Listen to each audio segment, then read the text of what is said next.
დაბრუნდით პირდაპირ ეთერში და გრძელდება შუადღე. საუბრობთ ქართული ღვინის კვირეულის შესახებ, რომელიც 22 სექტემბრიდან 2 ოქტომბრის ჩათვლით მიმდინარეობს. წარმოგიდგენთ ჩვენ სტუმარს, რომელიც ცვლად ისაუბრებს აღნიშნული თემის შესახებ. ნატა ბახტაძე, ღვინის ეროვნული სააგენტოს წარმომადგენელი იმყოფება ჩვენს გადაცემაში. ნატა, მოგესალმებით, მადლობა მოგზაურობისთვის. ესე იგი, მე მაყურებელს უნდა უთხრა, რომ უკვე მესამე წელია, რაც ქართული ღვინის დღე აღინიშნება და წელს პირველად არის, როდესაც კვირეულის სახე მიეცა და რამდენიმე დღე გაგრძელდება ეს ფესტივალი. საკმაოდ დატვირთულია ღონისძიებებიც. დიახ, მოგახსენებთ, როგორც აღნიშნეთ, უკვე მესამე წელია ტარდება აღინიშნება ქართული ღვინის დღე. ზოგადად ანუ ღონისძიების დაინტერესებიდან გამომდინარე, როგორც საქართველოს მოსახლეობიდან დაინტერესებიდან გამომდინარე, ასევე ტურისტების დაინტერესება იყო ძალიან დიდი და წელს გადავწყვეტეთ, რომ ღონისძიების მასშტაბი უფრო გაზრდილიყო და იყოს ქართული ღვინის კვირეული. დიახ, ნამდვილად არ არის ერთი დღე საკმარისი, თუმცა მე მგონი ერთი კვირაც არ არის საკმარისი. დიახ, ჩვენი ანუ მუდმივი პარტნიორები არიან ღონისძიების ასოციაცია ქართული ღვინო, სომელიეთა ასოციაცია, ღვინის კლუბი, ღვინის ტურიზმის ასოციაცია, კახეთის მეღვინეთა გილდია, რომლებიც ძალიან საინტერესო ღონისძიებებს გამართავენ კვირეულის ფარგლებში. ესე იგი, ჩვენ შეგვიძლია რომ ეტაპობრივად მივყვეთ აი ამ ღონისძიებებს, რის შესახებაც ინფორმაცია გაქვთ.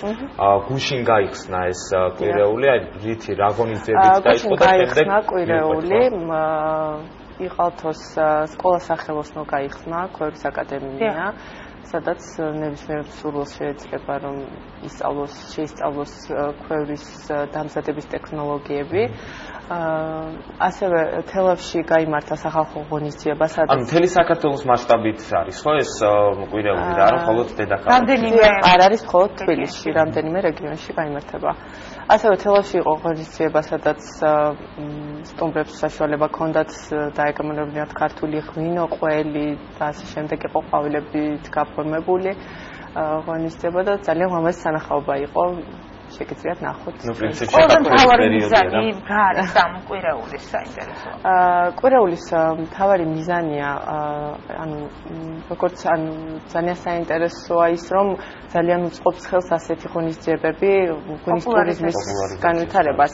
ასევე ქართული ღვინის პოპულარიზაციას ნუ როგორც საერთაშორისო ასევე შიდა ბაზარზე. ღვინის აკვარიუმი ძალიან მნიშვნელოვანია რომ ხო საზოგადოება მიცოდეს ის ჩვენი კულტურული სიმდიდრე, რაც გაგვაჩნია. ნუ ეს ქართველებმა იციან, მაგრამ უცხოელები უფრო მეტად დაინტერესებიან. თუმცა ამ კვირეულის ფარგლებში ის რაც იციან გასაგებია, მაგრამ შეუძლიათ უფრო დეტალურად შეისწავლონ ჯიშები, დეგუსტაციებს დაესწრონ, წიგნების პრეზენტაციებს, ფილმის ჩვენება იქნება და შეუძლიათ უფრო საფუძვლიანად შეისწავლონ ეს დარგი. ასევე ის უძველესი ტექნოლოგია, რომელიც ქვევში ღვინის დაყენებას ითვალისწინებს, ამის გაცნობაც ბუნებრივია, ყოველთვის დიდი ინტერესია ხოლმე ქვევრის ღვინოზე საერთაშორისო საზოგადოების მხრიდან და იმედია, რომ ამ კუთხითაც იქნება.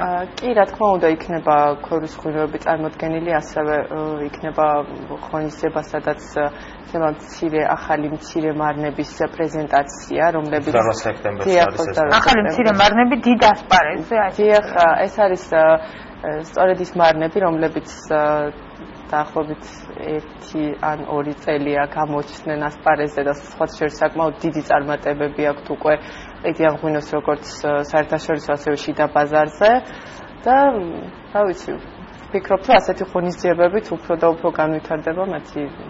ესე იგი 30 სექტემბერს ასევე უნდა უთხრათ მაყურებელს, რომ ქართული ღვინის გზამკვლევი 2016 აი ამ წიგნის პრეზენტაციაც გაიმართება, ხო, რომელიც ეკუთვნის მალხაზ ხარბედიას.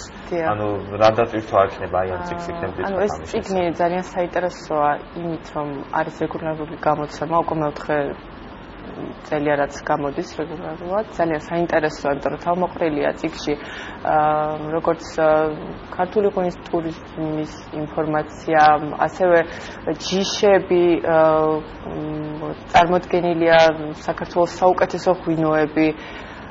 ანუ ყველა ის ინფორმაცია, რაც შეიძლება ქართულ ღვინოზე ითქვას, ყველაფერი ამ წიგნშია. დიახ, ორენოვანია, დიახ.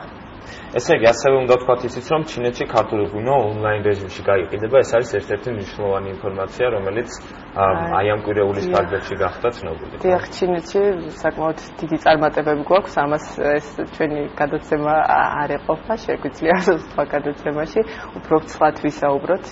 მაგრამ შეგვიძლია რომ მოკლედ მაინც შევეხოთ, იმიტომ რომ მაინც ღვინის თემაზე ვსაუბრობთ და ეს ინფორმაცია რომელიც არის ჩინეთის ბაზარზე რაც გადის ქართული ღვინი.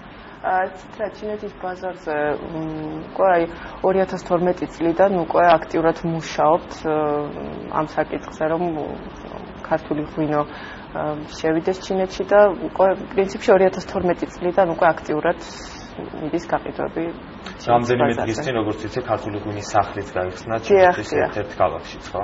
კი, გაიხსნა. ქართულთან საკმაოდ აქტიურად იხსნება ქართული ღვინის სახლები ჩინეთში. ასე საინტერესო სამეცნიერო კუთხითაც თუ იგეგმება ღონისძიებები, იმიტომ რომ პოპულარიზაცია ერთია, მაგრამ სამეცნიერო და სიღრმისეული შესწავლა უკვე მეორე ნაწილია, რომელიც ერთმანეთისგან შეიძლება ითქვას განუყოფელი არა. იცით, სამეცნიერო კუთხით თუნდაც ჯიშები ახსენეთ. ხო, არის საგანმანათლებლო ლექციები, გვექნება ასევე 2 ოქტომბერს დახურვაზეც იქნება კარვები, სადაც იქნება ლექციები, სხვადასხვა ასოციაციები ჩაატარებენ ლექციებს, გააცნობენ თუნდაც ქართული ვაზის ჯიშებს, ხალხს ასევე ქვებში დაყენების ტექნოლოგიებს და ასე შემდეგ. ლოკაციების გავაშხეროთ, სად იქნება? დიახ, ორში იქნება კვირეულის დახურვა რიყის პარკში, სადაც დაახლოებით 20-30 ღვინის კომპანია მიიღებს მონაწილეობას. მოსულ სტუმრებს საშუალება ექნებათ დააგემონონ ქართული ღვინო, ასევე იქნება ძალიან საინტერესო ლექციები, როგორც გითხარით. აი დღეს რა ღონისძიებებია დაგეგმილი, ახლა მე მაგალითად ამინტერესდი და დიდი სიამოვნებით წავიდოდი ღონისძიებაზე მასშტაბით. მოგახსენებთ, დღეს არის დაგეგმილი 5 საათზე პრეზენტაცია გამოფენა ბოლო დროს გამოსრებული ქართული წიგნების, რომლებიც არის მეღვინეობა, მევენახეობასთან დაკავშირებული. ესე იგი, შეგვიძლია რომ წავიდეთ. შეგიძლიათ. გამოფენა გაყიდვა იქნება ალბათ ამ ლიტერატურის და შეძენის საშუალებაც ექნება. ეს მხოლოდ გამოფენა იქნება, დიახ. აი საინტერესოა საზღვარგარეთ, აი მაგალითად ჩინეთში, რომელთანაც ამ ქვეყანასთან გვაქვს ძალიან ახლო ურთიერთობა აი ამ კუთხით. იქ ხო არის გეგმება დაუშვათ ქართული ღვინის დღის აღნიშვნა, იმიტომ რომ ეს კიდევ უფრო მეტად შეუწყობს ხელს ქართული ღვინის პოპულარიზაციას. დიახ, ზოგადად ჩინეთში ძალიან ბევრი ღონისძიებები გვაქვს დაგეგმილი.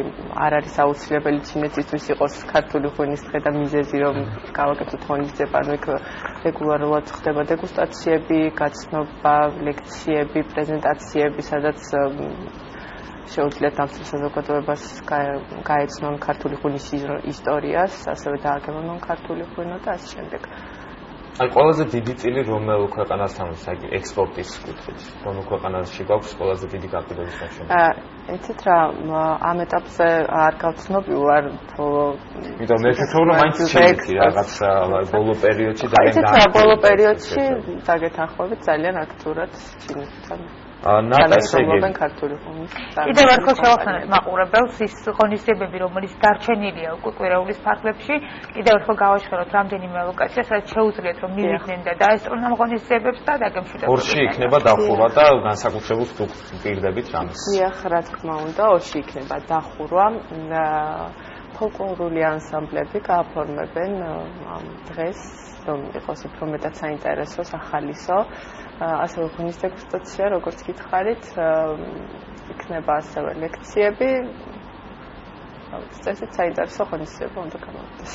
გელოდებით ორში 12-დან 5. საინტერესოა რომ ხომ ჩამოდიან უცხოელი სპეციალისტების, თუნდაც რომელები, რომლებიც ჩაერთვებიან ღონისძიებაში, ან მოწვეული სპეციალისტები. ჩამოდიან. ახლა შეხვედრის საშუალებაც თუ ექნებათ. ამ დღისთვისაც ჩამოდიან სტუმრები, ისევე როგორც ღვინის ეროვნული სააგენტოს ორგანიზებით, ასევე ძალიან ბევრი ტურისტულ კომპანიას აქვს უკვე ინფორმაცია იმის შესახებ, რომ სპეციალურად ამ დღისთვის ჩამოდიან უცხოელი სტუმრები. ასევე ჩვენ ყოველთვის გვაქვს ხოლმე არა მარტო კვირეულის დროს ხშირად ჩამოდიან სტუმრები და იმართება დეგუსტაციები, ტურები და ურთიერთგამოცდილების გაზიარება. ნატა ინტერნეტ სივრცეში თუ შეუძლია დაინტერესებულ ადამიანს რომ ცლად ნახოს იმ ღონისძიებების ჩამონათვალი, რომელიც ამ კვირეულის ფარგლებში. დიახ, ღვინის ეროვნული სააგენტოს გვერდზე, Facebook გვერდზე შეუძლიათ შევწოდენ, იქ არის ღონისძიების გვერდი. და იქ უკვე დეტალურად შეუძლიათ გაიგონ.